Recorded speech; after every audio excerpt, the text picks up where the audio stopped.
রাখলাম। সবকিছু শেষ করতে করতে ভোরের আলো সবে ফুটতে শুরু করেছে। আমি ড্রয়িং রুমে সোফায় গিয়ে বসলাম, লাইট জ্বালালাম না। পুরো বাড়িটা যেন এক ভুতুরে নীরবতায় ডুবে আছে। ফ্রিজের একটা মৃদু গুঞ্জন আর বেডরুম থেকে রনির গভীর ঘুমানো নিঃশ্বাসের শব্দ ছাড়া আর কোনো শব্দ ছিল না। আমাদের বিয়ের বয়স 3 বছর। আজ প্রথম এই বাড়িটাকে, যেটাকে আমি সংসার বলে ভাবতাম, একজন বহিরাগত মানুষের চোখে দেখলাম। দেয়ালে তখন আমাদের বিয়ের বড় বাধাই করা ছবিটা ঝুলছিল। ছবিতে ও আমাকে জড়িয়ে ধরে মিষ্টি করে হাসছিল, আর আমার মুখেও ছিল একরাশ সুখী মেয়ের হাসি। সে সময় আমি বিশ্বাস করেছিলাম আমরা আজীবন একে অপরের শক্তি হয়ে থাকবো, কিন্তু আজ বুঝলাম ওটা কেবলই আমার একটা মরিচিকা ছিল। ওর আপনজন আমি কখনোই ছিলাম না। ওদের কাছে আমি ছিলাম কেবলই একটা কুলুর বলদ, যার কাজ হলো রনির ভুয়া অহংকার টিকিয়ে রাখা, ওর অলস ভাইয়ের জোয়ার দেনা শোধ করা, আর ওর পরিবারের আবদার মেটানো।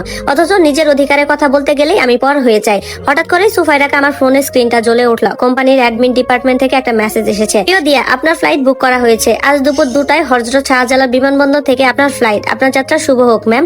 আমি মাত্র 2টা শব্দ লিখে রিপ্লাই দিলাম, পেয়েছি, ধন্যবাদ। রনি সকাল 9টার দিকে ঘুম থেকে উঠলো। যখন সে আমাকে ড্রয়িং রুমে ব্যাগ গুছিয়ে বসে থাকতে দেখলো, সে কিছুটা অবাক হলো। কি ব্যাপার, আজ অফিসে যাবে না? আমি লিভ নিয়েছি। আচ্ছা। সে আর কিছু না বলে জিজ্ঞাসা করে সোজা বাথরুমের দিকে হাঁটা শুরু করলো। ভালোই হয়েছে, আজ তুমি ফ্রি আছো। চলো ব্যাংকে গিয়ে তোমার মিডিয়ার বোনাসের টাকাটা তুলে নিয়ে আসি। আমি শুধু এক দৃষ্টিতে শূন্য চোখে তার দিকে তাকিয়ে রইলাম। আমার এমন চাউনি দেখে সে কিছুটা অপ্রস্তুত হয়ে পড়লো। সে আমাকে বললো, এভাবে তাকিয়ে আছো কেন? আমার ভাইয়ের টাকার খুব জরুরি দরকার, দেরি করা যাবে না, টাকাটা আমার লাগবে। আমি যেতে পারবো না। আমি শান্ত গলায় জবাব দিলাম, কেন? আজ না তুমি লিভ নিয়েছো?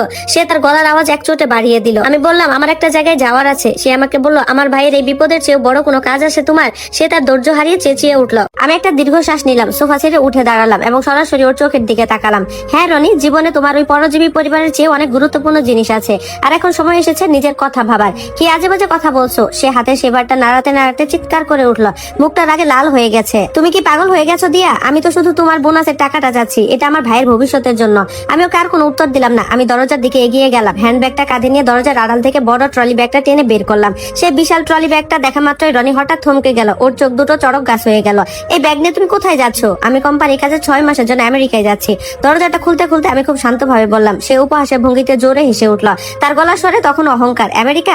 তুমি কি ভাবছো বিদেশে যাওয়ার ভয় দেখে আমাকে চমকে দিবে? ঠিক আছে যাও, দেখি আমার সাপোর্ট ছাড়া তোমার ওই সামান্য কয় টাকার বেতনে তুমি কিভাবে চলো। কিন্তু যাওয়ার আগে সিয়ামের টাকাটাও রেখে যাও। আমি শেষবারের মতো ওর দিকে তাকালাম। আমার ঠোঁটে তখন একটা তাচ্ছিল্যের হাসি, আর বললাম, রনি, গত রাতে তুমি কি বলেছিলে মনে আছে? ওটা তোমার টাকা, তোমার কঠোর পরিশ্রমের ফল, তাই সেখানে হস্তক্ষেপ করার কোনো অধিকার আমার নেই। ঠিক একইভাবে এটাও আমার টাকা, আমার বোনাস। তোমার 3,20,000 টাকার উপর যেমন আমার কোনো অধিকার নেই, তেমনি আমার বোনাসের একটা টাকার উপর তোমারও কোনো অধিকার নেই। আর হ্যাঁ, আমি পুরো ফ্ল্যাটটার দিকে একবার চোখ বুলিয়ে নিলাম। এই মাসের ফ্ল্যাটের কিস্তি আমি অলরেডি পে করে দিয়েছি, কিন্তু সামনের মাস থেকে এটা পুরোপুরি তোমার দায়িত্ব। গ্যাস, পানির বিল, বিদ্যুৎ বিল, ইন্টারনেট আর সোসাইটি সার্ভিস চার্জ, এই সব কিছু আমার নামে ছিল। আমি আগামীকাল এই সব কানেকশন ডিসকানেক্টেড করা নোটিশ করে দিয়েছি। এবার তোমার নিজের টাকা দিয়ে একা একা সংসার সামলাও। সে কিছু একটা বলে চিৎকার করে আমার